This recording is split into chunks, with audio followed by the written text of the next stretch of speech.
Ciao ragazzi, io sono Francesco Saviano di 3D Skill Up.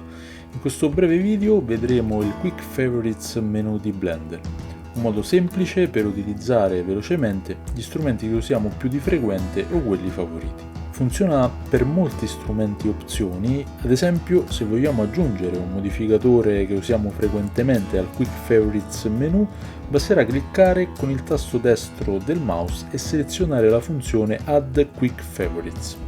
Fatto questo, premendo il tasto Q nella 3D Viewport si aprirà una finestra pop-up e alla voce Quick Favorites troviamo il modificatore appena aggiunto. In questo modo possiamo accedere più velocemente a opzioni e strumenti che usiamo più di frequente. Solo per fare un esempio possiamo aggiungere cavity oppure una delle modalità di selezione dei vertici in Edit Mode e molte altre funzioni che vi invito a provare.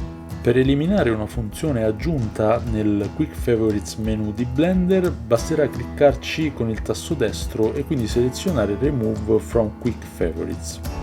Infine, nelle Preferences di Blender assicuriamoci di salvare o di avere l'opzione Autosave attiva, altrimenti al prossimo riavvio di Blender il Quick Favorites menu sarà vuoto.